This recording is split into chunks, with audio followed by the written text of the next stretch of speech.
Now, if you and I wanted to start a business, let's say a small business, and we wanted a small amount of money, say $5,000, won't be a problem at all.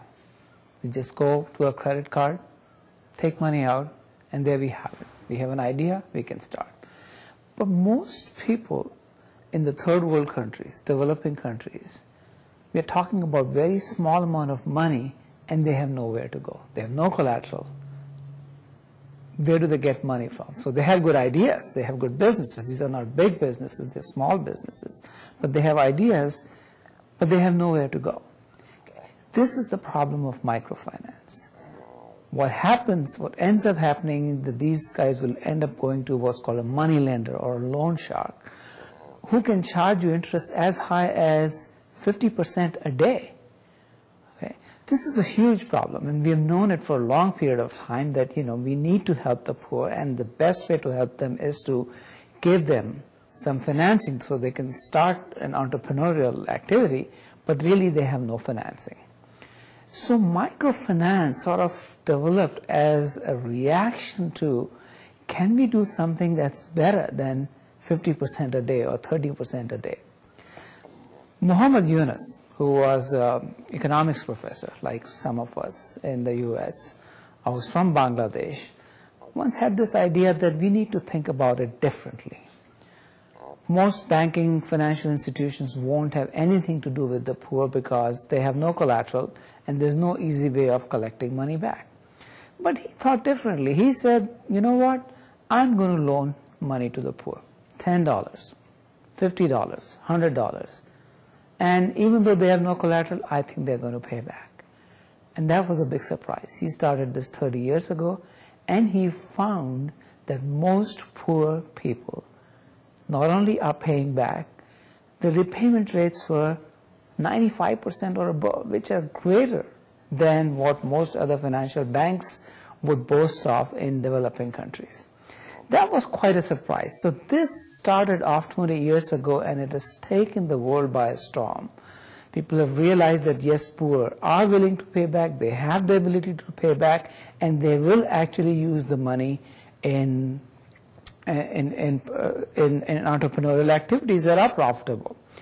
Interestingly, a lot of these loans were made to women, and there's a question about why are women better repayers than men are? And we don't know the exact answer to that, but it may have something to do with the fact that women are more tied to their children and their home and their family, whereas men go away and stray off and drink the money and go somewhere else. Nevertheless, last 20 years we have learned that microfinance can work. Now here's the problem. The problem is, even though we get 95% repayment rates, these are not economically viable ideas. The microfinance works, but it mainly works on subsidies or some amount of help from the government. Now you might say, why is it? If I'm getting 95 to 98% repayment rates and I'm charging them reasonable amount, say 20, 30 or 50% a year, not 50% a day, how come these are not viable loans? Why do we need subsidies?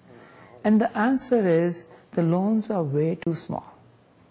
They're too little. You're making a $10 loan, a $15 or $20 loan, and they're just way too small. The collection costs are way too high. I don't think the current microfinance industry has had an answer to that question yet. How to make these ideas economically viable ideas. Because what we like to do is we like to take microfinance and scale it up so that instead of 10 million people, 1 billion people in the world are served. One of the projects that I'm doing with a colleague of mine, Amit Bobna, who's at the Indian School of Business in Hyderabad, is trying to attack that problem. So this is what our solution was. Our solution was, let's go local. Our MBA students are not going to go and make loans and be able to recover a loan at a cost-effective basis because the opportunity costs are too high. Okay. Also, they don't know enough about the villages. They don't know enough about people they're loaning to. So it is very expensive to find out that information. So the answer is to go local. So what we are suggesting is, instead of going directly to the borrower, why don't we create more money lenders?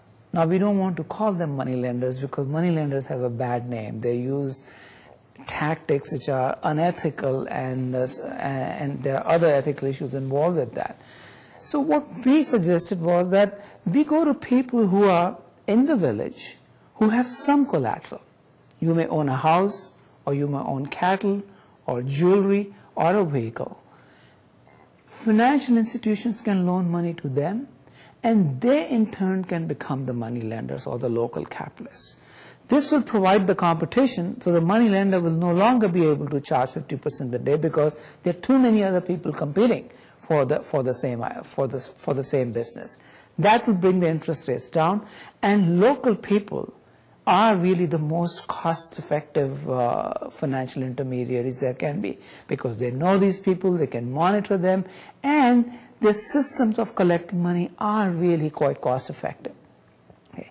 So this was kind of a marriage between the idea that Muhammad Yunus started with Grameen Bank, and Hernando de Soto, who has essentially talked about how to use collateral in an economy. So our idea sort of captures these two things together. It's Muhammad Yunus meets Hernando de Soto, and that's the research project that we are trying.